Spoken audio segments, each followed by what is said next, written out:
할렐루야. 오늘은 야고보서 1장 2절에서 4절에 있는 말씀을 통해서 시험을 잘 통과하라.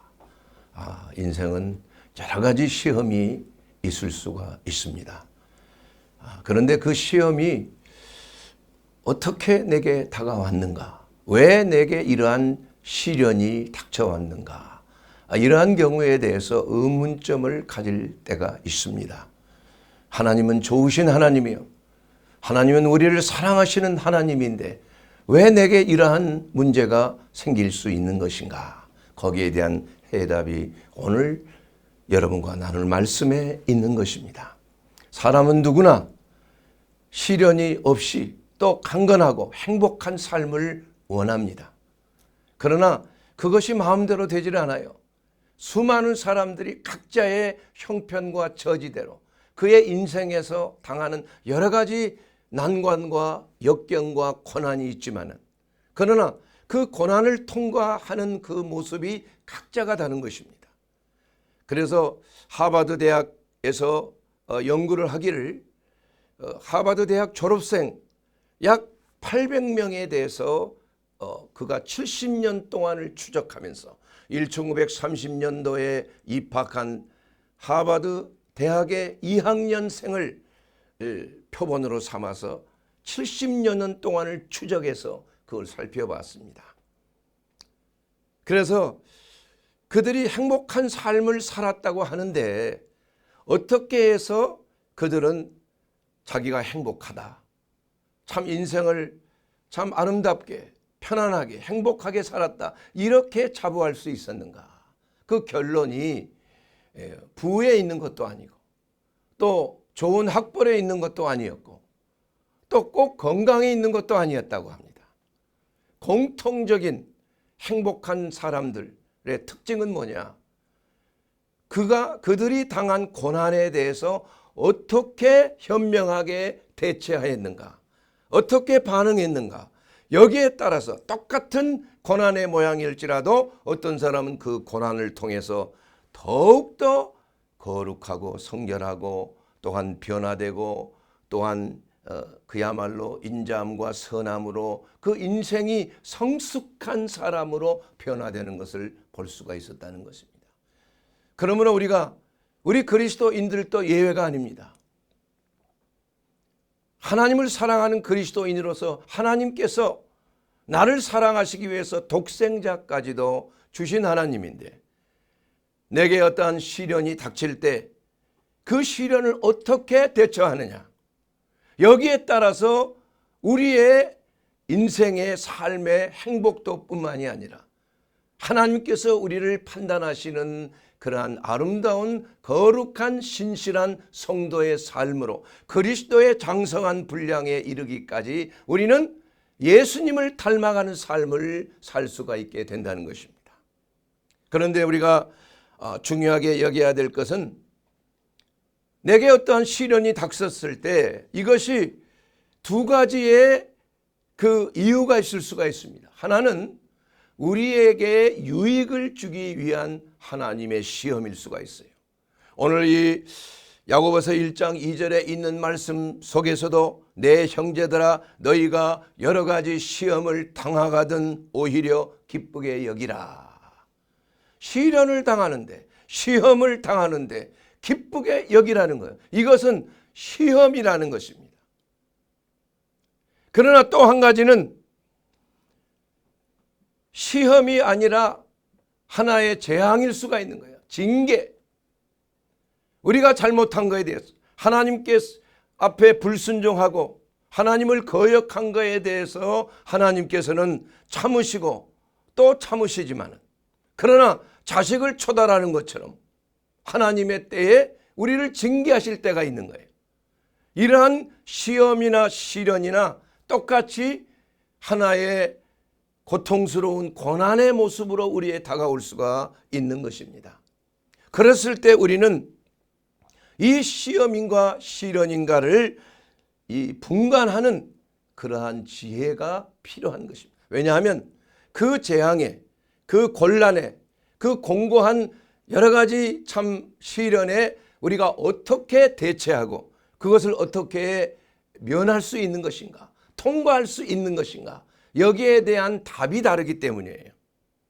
자, 여러분, 시험이라는 것은 하나님이 직접 하시는 것은 아닙니다.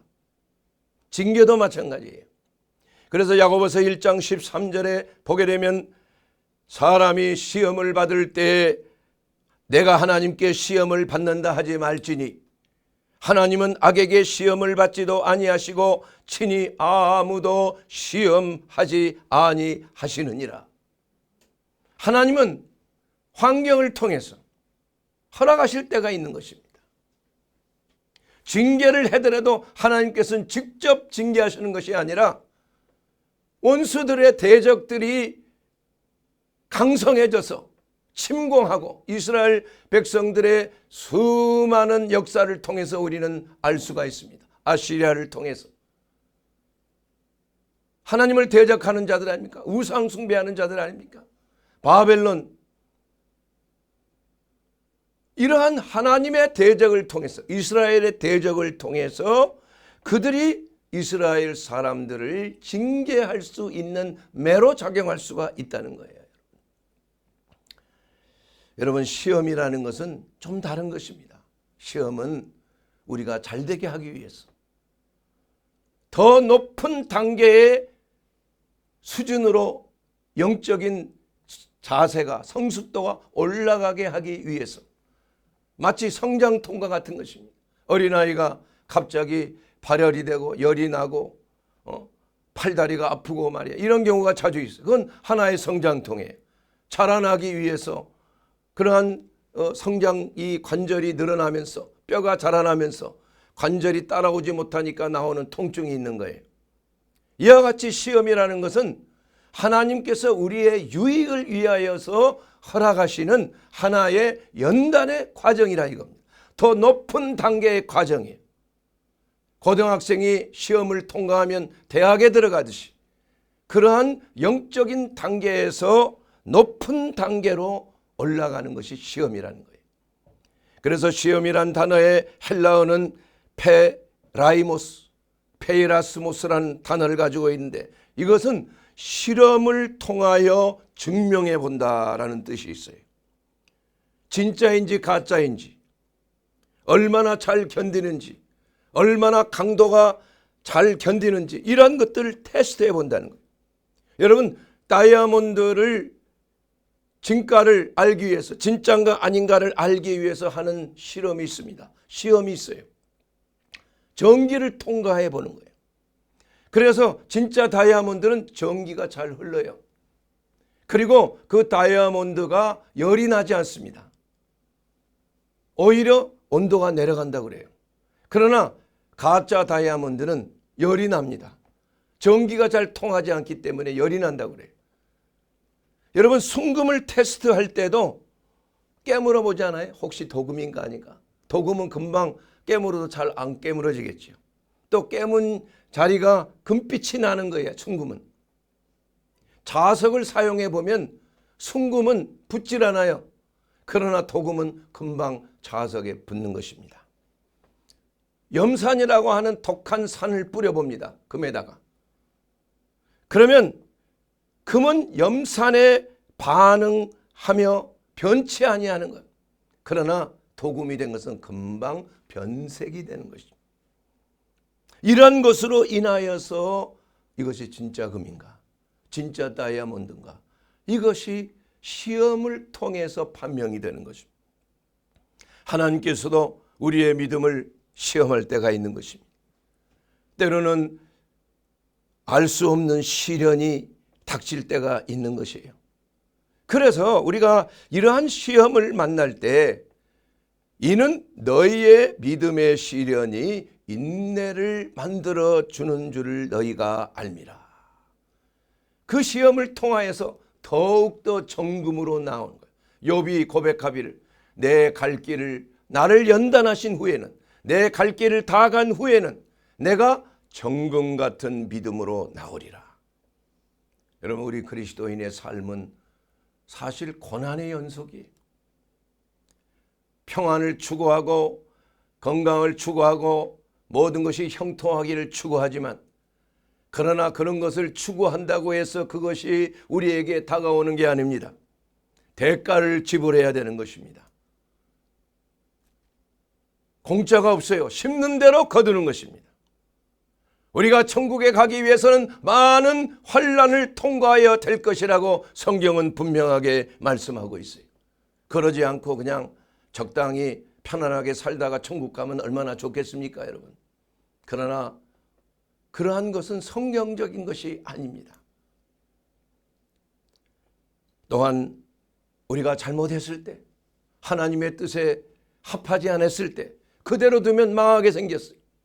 여러분, 부모는 자식을 볼 때 아니 자식이 저렇게 행동하는 것은 망할 곳으로 가는 거예요. 가만히 있는 부모가 어디 있겠어요? 반드시 바로잡아야 되지 않습니까? 그래도 말을 듣지 않아. 기도할 뿐이에요. 두려운 뿐이야. 저러다가 하나님의 징계를 받으면 어떡하지? 차라리 내가 바로잡아야 되는데.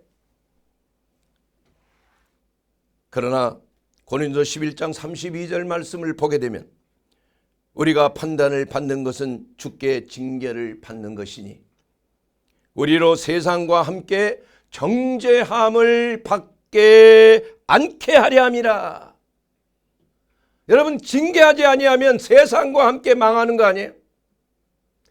세상이 불구덩이 속에서 다 타서 없어지는 그 세상 속에서 다 망해가면은 하나님이 부모된 아버지된 하나님께서 어찌 그것을 가만히 보고 둘 수가 있겠느냐 이게요. 그래서 이스라엘 백성들이 2000년 동안이나 하나님의 백성으로서 징계를 받은 거 아니에요. 그러므로 이와 같이 이 시험과 이 징계는 우리가 어떻게 구분을 해야 되는 것인가? 여러분, 시험은 우리가 시험을 당했을 때, 시련이 올 때 우리는 생각해 봐야 돼요. 내가 하나님 앞에 이 시련을 통해서 하나님께서 내게 알려주시는 게 뭐가 있는가? 성령께 기도해 봐야 되는 거예요. 하나님의 잘못된 것들이 생각이 납니다. 범죄한 것이 생각이 납니다. 성령께서 우리 안에서 그것을 계시해 주시는 거예요. 왜 계시해 줍니까? 회개하기 위해서 해 주시는 거예요. 죄사함을 받기 위해서 해 주시는 거예요. 더 이상 징계가 지속되지 아니하도록 하기 위해서 우리가 기도해 보면 하나님께서 우리에게 가르쳐 주시는 거예요. 그러나 하나님 앞에 하나님을 불쾌하게 해드리는 그런 것들이 생각나지 않을 때가 있는 거예요. 이것은 하나님께서 우리를 좀 더 높은 차원의 그리스도인으로서 성장시키기 위한 시험의 단계인 것입니다. 이것을 우리가 잘 구분하고 잘못된 게 있으면 그것으로 인한 징계는 즉시 회개해야 되는, 또한 그렇지 아니하고 시험을 만날 때는 우리는 오히려 기뻐하며 그 시험을 잘 통과해야 되는, 우리의 믿음으로 통과해야 되는 거예요. 견뎌야 되는 것입니다. 인내가 나타나는 것이에요. 소망 가운데 우리는 인내해야 되는 것입니다. 그것으로 말미암아 믿음의 연단이 하나님을 기쁘게 해드리는 거룩한 성도의 모습으로, 그리스도의 모습으로 변화가 되는 것입니다. 둘째는 하나님이 징계를 내리실 때인 것입니다. 특별한 목적이 있는 사람들, 하나님께서 부르시는 사람들, 모세와 다윗과 아브라함과 이러한 또 모든 이 신약시대에 살고 있는 우리 신약시대의 성도들이 하나님이 부르신 목적이 있다 이겁니다. 이걸 보고 소명이라고 합니다. 콜링. 그러나 그들이 하나님 앞에 불순종했을 때 하나님께서는 그들을 바른 길로 인도하기 위한 징계가 있는 것입니다. 히브리서 12장 10절에 보게 되면 그들은 잠시 자기의 뜻대로 우리를 징계하였거니와 오직 하나님은 우리의 유익을 위하여 그의 거룩하심에 참여하게 하시느니라. 하나님이 징계를 내리는 목적은 우리로 하여금 그의 거룩하심에 참여하기 위한 하나님의 목적이 있는 것입니다. 우리에게 은혜를 주시기 위한 목적이에요. 여러분, 모세의 경우를 보도록 하겠습니다. 모세는 80세에 하나님께서 가시더미 나무 아래서 모세를 부르셨습니다. 그래서 모세는 하나님의 말씀에 순종하여 애굽으로 아내 십보라와 두 아들을 데리고 바로에게 하나님의 말씀을 전달하고 이스라엘 백성들을 노예에서 해방시키기 위해서 애굽으로 떠나는 순종의 여행을 하게 된 것이에요. 그런데 갑자기 가는 길에 갑자기 하나님 여호와께서 모세를 죽이려고 하는 겁니다. 이해가 되지 않는 거예요. 왜 그랬을까? 하나님의 돕는 배필, 하나님이 주신 배필인 아내 십보라가 역시나 돕는 배필이야. 하나님이 자기 남편을 죽이려고 하는 걸 알고 그녀가 한 행동은 무엇입니까? 자기의 둘째 아들 포피를 잘라서 그 포피를 모세의 발에 대면서 나의 피의 남편이다, 이렇게 하나님 앞에 부르짖었다 이겁니다. 왜냐하면 모세는 첫째 아들 게르솜은 낳은 지 8일 만에 그가 받았던 그 습관대로, 유대인의 습관대로 하나님의 언약대로 할례를 행하는 것, 이것은 유대인으로서 반드시 행할 하나님과의 언약인 것이에요. 할례를 행하지 아니하면 하나님의 자녀가 아니면 하나님의 백성이 아닌 거예요. 그래서 첫 아들에는 게르솜에게는 행했지만 둘째 아들에게는 이해를 못하는 아내 십보라와 그 장인어른 이도로가 아니 도대체 이게 무슨 일이냐, 아니 아이를 그 막 돌칼로 그걸 포피를 끌어내니 얼마나 아이가 자지러지겠냐 이거야. 첫 아들 그거 할 때 얼마나 반대를 했겠어요. 그거 꼭 해야 되냐, 이해를 못하는 거예요.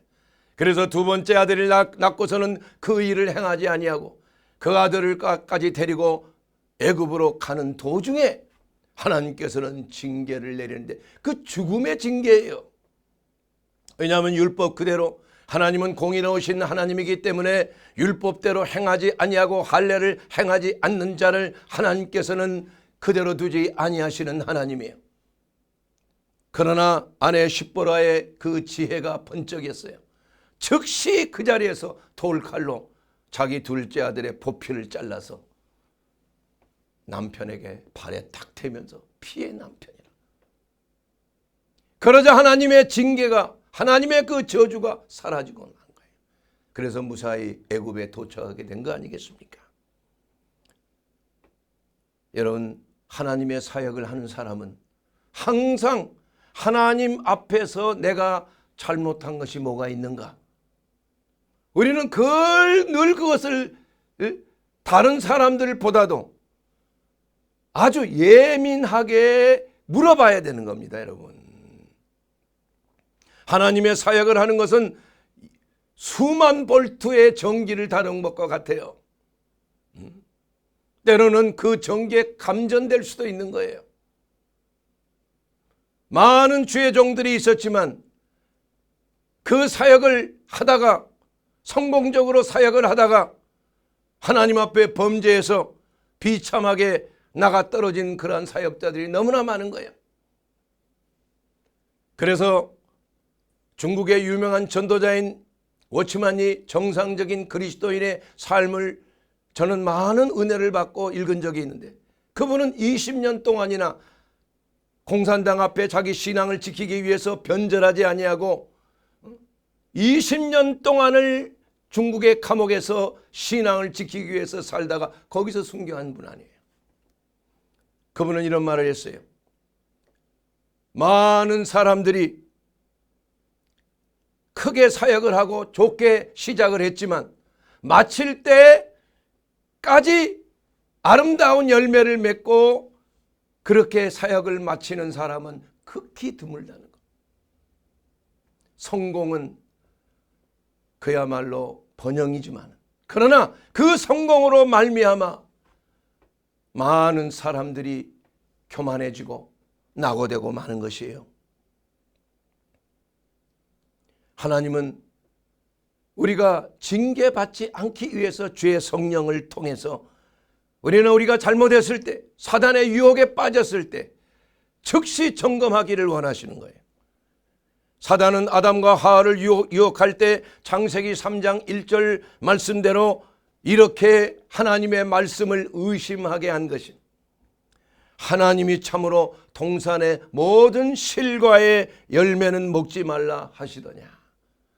말씀에 의심을 던지는 거예요. 하나님이 그렇게 말씀하시느냐 유도하는 것입니다. 하나님을 독재자로, 그야말로 불공평한 독재자로 매도하는 거예요.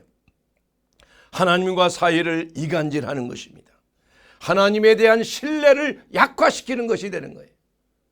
그래서 첫째는 하나님의 선하심에 대해서 불신한 것. 하나님은 선하시지 않아.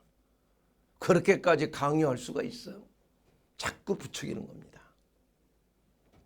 둘째는 하나님의 말씀에 대해서 의심하게 던지는 거예요. 하나님이 그렇게 말씀하시느냐? 아니야. 너희가 하나님처럼 될까봐 그래서 그러는 거야. 선악을 분별하는, 선악을 판단하는 자가 될까봐, 하나님처럼 될까봐 그러는 거야. 의심케 하는 거야. 거짓말입니다, 여러분. 그리고 선악과를 먹게 함으로 불순종의 행동으로 유도하여 자기의 노예가 되도록 하는 거예요. 코를 꿰버리는 겁니다. 거짓말로 미혹하고 의심하게 하고 하나님의 선하심을 불신하게 해서 웬만큼 이런 거 해도 괜찮아. 딱 한 번만 해. 괜찮아. 누구도 괜찮고 누구도 괜찮잖아. 하나님은 다 용서의 하나님이야. 뭐 회개하면 되지. 회개가 마음대로 됩니까, 여러분? 그게 사탄의 음성이야. 여러분, 달리기 경주를 하는 자가 메달을 따기 위해서는 스타트가 중요하긴 해요. 그러나 더 중요한 것은 마지막 결승선에 터치하는 거야. 마지막이 중요한 것입니다, 여러분. 아무리 신앙생활을 열심히 하고 많은 성과를 누려도 마지막에 가서 하나님이 인정하시지 아니하면 탈락이에요, 탈락. 메달도 받지 못해요. 그런 경우가 종종 있잖아요. 법대로 경기를 안 한 거야. 이 불법을 행한 자여 내게서 떠나라. 내가 하나님을 위해서 많은 일을 행했지만 너는 불법을 행한 거야. 그러니 인정함이 안 되는 것입니다. 이해를 못하는 것이죠. 때가 이미 늦은 것입니다. 여러분, 성경의 예를 통해서 사울의 첫 번째 왕인, 이스라엘의 왕인 사울 왕을 우리는 생각해 볼 수가 있어요. 그는 용모도 매우 준수하고 전쟁에서 탁월한 전술가로 승승장구했던 이스라엘의 왕이었습니다. 그는 그야말로 높아질 대로 높아졌어요. 전쟁에 나가는데 사무엘이 늦게 오니까 나도 하나님의 종인데 내가 못할 게 뭐 있냐, 제사장만이 할 수 있는 제사를 자기 손으로 드려버린 거예요. 그때 하나님의 눈에 나버린 겁니다. 그래서 유명한 말씀인 순종이 제사보다 낫다. 얼마나 중요한 것입니까? 하나님을 위하여서 우리가 많은 사역을 하고 많은 일을 해야 하고 교회를 크게 짓고 많은 열매를 맺는다고, 눈에 보이는 것 열매를 맺는다고 했지만은, 그러나 하나님의 법대로 아니하면 이 모든 것이 다 헛것이 되고 만다는 것입니다.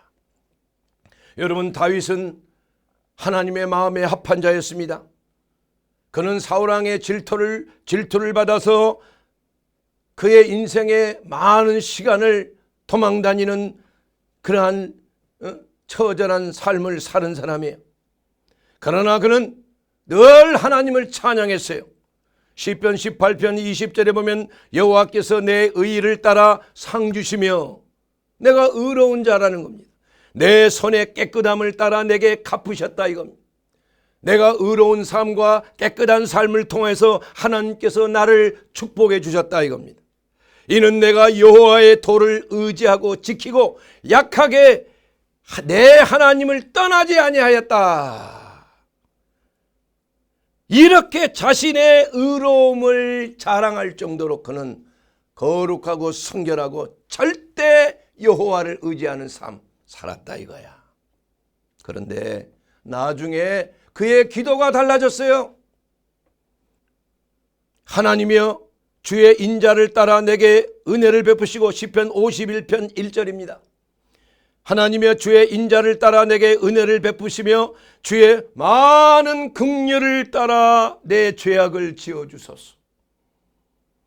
나의 죄악을 맑게 씻으시며 나의 죄를 깨끗하게 하옵소서. 죄인으로 전락해버려. 그렇게 승승장구하고 하나님이 보기에 마음에 합한 자였던 다윗이 왜 이렇게 변질됐습니까, 여러분? 그는 부하들을 전쟁에 보내고 이제는 사마리아와 땅끝까지 이르러 이스라엘 왕국을 가장 크게 확장한 그때에 부하들은 전쟁에 나가 싸우고 있는데 자기는 늦잠을 자고 늦음하기 일어나서 성곽을 거닐다가 밧세바가 모욕하는 걸 보고 정욕이 발동해서 강제에 의해서 불륜을 행하고 그 불륜을 감추기 위해서 우리아를 간접적으로 살인하고 그야말로 그에 대한 대가로서 얼마나 큰 죄가 범했는지 숨겼지만 그러나 하나님께서는 나단 선지자를 통하여 그의 죄가가 완전히 드러나게 됐다 이겁니다. 하나님께서는 그가 철저하게 침상이 눈물에 뜨도록 회개했다 그랬어요. 철저하게 회개했습니다. 그러나 성경에 보면은 그게 다는 아니에요. 그게 다는 아니에요. 왜냐하면은 하나님께서는 그 가정에 사무엘하 12장 10절에 보면 이제 칼이 내 집에서 영원토록 떠나지 아니할 것이요. 여러분, 죄를 짓는다는 것이 물론 죄사함을 받을 수는 있어요. 그러나 그 죄에 대한 대가는 하나님의 원대로 하나님이 하시는 대로 우리는 하는 거예요. 그러나 거기에 대한 대가는 반드시 있다는 겁니다. 여러분, 만성 간염으로 고통당하는 자가 요새 나오는 여러 가지 좋은 항바이러스제를 먹고 간이 나음을 입었지만 간의 상처를 받은 그 상처는 굳어져서 간경화가 된 것이 그거 없어지지 않습니다. 여러분. 평생을 갖고 살아야 되는 거예요. 때로는 간 이식이 필요할 때가 있는 거예요. 아니면 말기 간암으로 세상을 떠날 때가 있는 것을 나는 여러 번 목도를 하였습니다. 죄는 용서함을 받지만은 우리가 그 죄에 대한 대가는 남게 될 수 있다는 사실을 우리는 알 수가 있는 것입니다. 솔로몬의 시작은 영광스러웠지만은 그는 우상 숭배자로 아내를 이방인의 아내 아세라상을 섬기는 아내 이방 여인을 아내로 삼고 나서부터는 같이 우상 숭배를 하는 거예요. 얼마나 비참합니까? 그 결과는 그 대에는 심판이 없었지만 그 아들 때에 북이스라엘과 남유다로 갈라지는 처참한 그러한 분열이 생기고 마는 거 아닙니까? 사랑하는 여러분, 우리가 하나님께서 우리를 징계하실 때 우리는 즉시 회개해야 됩니다. 그래서 징계로부터 회복되는 유일한 길은 바로 회개라는 거예요. 이거 회개에 대해서 현대 설교자가 잘 말하기를 싫어해요. 왜냐? 교회가 잘 부흥이 안 돼. 너무 회개 얘기하면 듣기를 싫어하는 사람들이 많아요. 그러나 하나님께서 만약에 회개가 없는 믿음은 인정하지가 않는 것입니다, 여러분. 어떤 사람이 믿는다고 하면서도 자기가 행했던 그 행위를 회개하지 아니하고 그 길을 그대로 간다면 그 사람의 믿음은 가짜인 것이에요. 생각해 보세요, 여러분. 자동차를 타고 가다가 목표를 두고 쭉 가는데 보니까 이게 다른 곳으로 가고 있는 거야. 깨달은 겁니다, 여러분. 그럼 어떻게 해야 됩니까? 단 한 가지 방법은 뭐예요? 길을 이리저리 찾는 게 아니라 유턴하는 겁니다. 유턴. 가던 데를 돌아와야 되는 거예요. 그리고 잘못된 곳에서 다시 시작해야 되는 거예요. 이것이 바로 회개입니다, 여러분. 우리가 믿을 때에 회개하지 않고서는 그 믿음이 인정될 수가 없는 것입니다, 여러분. 회개 없는 믿음은 가짜 믿음이에요. 믿음이 있는 자는 당연하게 회개하게끔 되어 있는 겁니다, 여러분. 왜냐하면 가던 길을 그대로 갈 수가 없기 때문이에요. 우리는 믿음의 길을 가기 위해서 세상 속에서 옳다고 생각했던 그 일을 버려야 되는 것입니다. 회개하면 심령이 변화를 받는 거예요. 회개하면 잘못된 행위를 도저히 행할 수가 없는 거예요. 저 같은 경우에도 회개하니까 듣는 음악도 과거에 좋아했던 음악도 못 듣겠어요. 너무나 내 자신이 괴로워지는 거예요. 이게 바로 하나님의 성령의 역사를 통하여 내가 바른 길로 선한 길로 인도하시는 하나님의 뜻을 깨닫기 때문에 우리가 믿음으로 말미암아 구원을 얻은 것은 맞는 것이지만 그 믿음 안에는 반드시 바른 길로 가야 되는 회개라는 것, 메타노이아, 생각이 바뀌어지는 겁니다. 생각이 돌이켜지는 거예요. 그 길로 다시 시작을 하는 것입니다. 둘째는 믿음으로 헌신하는 것입니다. 이제 바른 길을 깨달을 때는 하나님께 내 자신을 드리는 거예요. 내 눈을 드리고 내 귀를 드리고 내 입을 드리는 거예요. 너희는 내가 산 것이라, 너희 몸은 네 것이 아니야, 내 것이야. 하나님이 말씀하신 대로 우리는 하나님의 뜻을 결코 저버리지 아니하고 회개하여 돌이켰을 때는 이제는 우리의 자신의 몸을 내 것으로 하지 아니하, 내 뜻대로 하지 아니하고 이제는 하나님의 뜻대로 하겠습니다. 드리겠습니다. 저를 주관해 주시옵소서. 하나님의 뜻 가운데 살도록 내 자신은 십자가에 넘겨오겠습니다. 이렇게 결단하는 태도예요. 이것이 바로 헌신입니다. 회개하는 자는 두 번째 단계가 헌신이에요. 세 번째는 성경의 권위에 순종하는 것입니다. 하나님의 말씀대로 사는 것입니다. 하나님의 말씀에 더하거나 덜하거나 하지 않는 것입니다. 계시록 22장 18절에 있는 그 말씀대로 내가 이 두루마리의 예언의 말씀을 듣는 모든 사람에게 증언하노니 만일 누구든지 이것들 외에 더하면 하나님이 이 두루마리에 기록된 재앙들을 그에게 더하실 것이요, 누구든지 이 두루마리의 예언의 말씀에서 제하여 버리면 하나님이 이 두루마리에 기록된 생명나무와 거룩한 성의 참여함을 제하여 버리리라.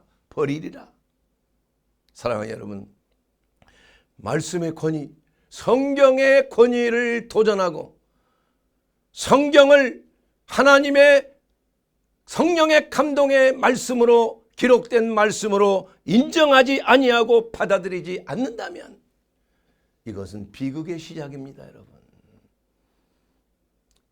성경은 하나님의 감동으로, 모든 성경은 디모데후서 3장 17절에 성경은이 아니고 모든 성경은 하나님의 감동으로 된 것이다. 아멘. 모든 선한 일을 행할 능력을 갖추게 하려 함이니라. 하나님의 사람으로 온전케 하기 위한 거예요. 모든 선한 일을 행할 능력을 갖추게 하기 위한 것이 바로 성경입니다. 성경의 권위를 훼손하는 것은 스스로 바위에 박치기를 하는 것과 같은 겁니다, 여러분. 어리석은 자가 되어서는 아니 되는 것입니다. 마지막으로 하나님이 허락하신 시험은 잘 통과해야 하는 것입니다. 야고보서 1장 12절 말씀에 시험을 참는 자는 복이 있나니 이는 시련을 견디어낸 자가 주께서 자기를 사랑하시는 자들에게 약속하신 생명의 면류관을 얻을 것이기 때문이니라. 시험을 참을 때 생명의 면류관이 기다리고 있다는 것이에요, 여러분. 여러분, 시험을 참기 싫으면 참지 마세요. 그러면 면류관 못 받는 것이에요. 얼마나 그 좋은 면류관을 하나님이 약속하셨는데 왜 시험을 참지 못합니까? 여러분, 지혜로운 자가 되기를 바랍니다. 하나님은 우리에게 그 시험을 통해서 연단을 요구하시는 것이에요.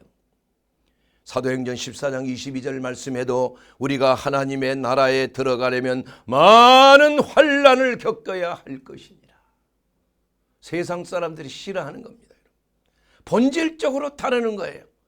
그렇기 때문에 예수 믿고 경건하게 살려고 하는 자에게는 환난이 있는 것이에요. 핍박이 있는 것이 당연한 것이에요. 왜냐? 세상이 예수님을 미워하기 때문에 그렇다고 예수님이 말씀하셨어요. 그러한 자들에게는 오히려 상급이 있는 거예요. 상급이. 너희가 세상에서 환난을 당하나 담대하라, 내가 세상을 이겼느니라. 우리가 그리스도를 따라서 주님의 발자취를 쫓아서 그리스도의 성령을 따라서 나아갈 때 반드시 세상은 가만히 있지 않아요. 마귀가 가만히 있지 않아요. 그것을 회방하는 것입니다, 여러분. 그러나 그것을 끝까지 견디고 마귀 전신갑주를 입고 하나님의 말씀의 검으로 대적하여 나가게 되면은 우리에게 다가오는 엄청난 면류관이 우리 가운데 기다리고 있다는 사실을 우리는 알아야 되는 것입니다. 사랑하는 여러분, 진주가 얼마나 값비싸고 귀한 것입니까? 그러나 진주는 조개 안에서 자라는 동안 엄청난 고통을 통해서 생긴 것이 진주인 것입니다. 조개 속에 어떤 기생충이나 작은 물고기나 모래 알갱이가 들어오게 되면 그것이 얼마나 괴로운 거예요, 여러분. 우리 몸 안에 벌레가 들어있다면 얼마나 괴로운 거예요. 암덩어리가 들어있으면 얼마나 괴로운 것입니까, 여러분. 작은 것이지만. 그래서 그 괴로움을 완화시키기 위해서 몸에서 찐물을 내는 것입니다. 그 이방적인 다른 이종적인 물질이 나를 쑤시는 거예요. 쑤셔. 그것을 중화하기 위해서 그 물질을 감싸고 또 감싸고 고통이 있을 때마다 찐물을 내서 감쌀 때 영롱한 빛깔이 나오는 거야. 값진 진주가 형성이 되는 것입니다. 천국은 이와 같이 진주를 발견하고 모든 것을 다 주고 진주를 사는 것과 같아요. 연단을 통한 고난을 통한 아름다운 진주와 같은 빛을 내는 것처럼 고난의 연단이 있을 때 우리 그리스도인은 더욱 빛을 발하는 것입니다.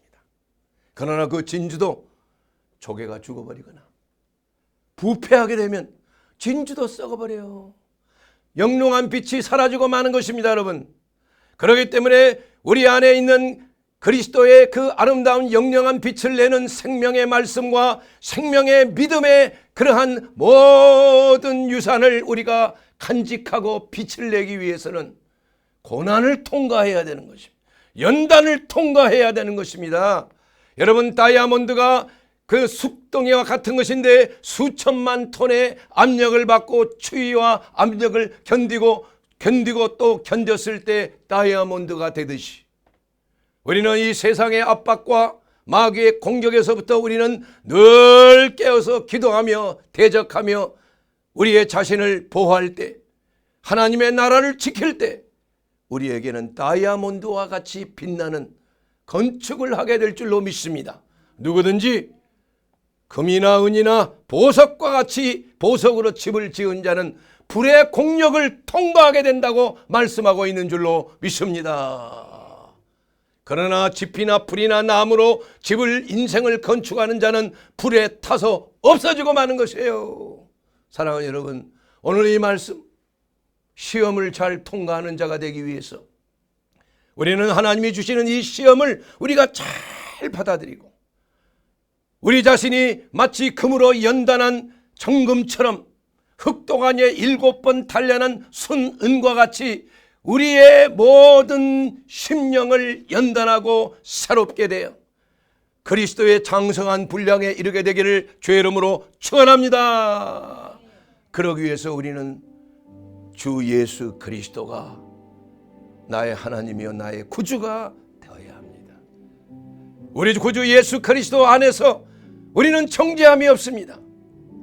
우리의 모든 시작은 알파요 오메가요 영원한 시작이요 끝이신 주 예수 그리스도 안에 거할 때 우리는 모든 시험을 넉넉히 이길 수가 있는 것입니다. 왜냐하면 예수님은 우리의 받는 시험을 다 통과하고 승리하셨기 때문인 것입니다. 예수님, 제 마음속에 오시옵소서. 제가 당하고 있는 이 시험을, 이 질병의 문제, 가정의 문제, 직장의 문제, 대인관계의 문제, 경제적인 문제, 이러한 역경과 이 고난의 문제를 해결해 주시옵소서. 넉넉히 이기게 될 줄로 믿습니다. 우리 주 예수 그리스도 안에서 주시는 하나님의 생명의 말씀이 우리 가운데 들어와 거할 때 우리는 그 말씀을 믿음으로 말미암아 세상을 이기고 원수를 이기고 내 옛 육신을 이기는 자의 삶이 될 줄로 믿습니다. 시험을 잘 통과하는 자가 생명의 면류관을 받습니다. 예수 안에서 이 놀라운 하나님의 보화와 보석을 누리게 되기를 주의 이름으로 축원합니다.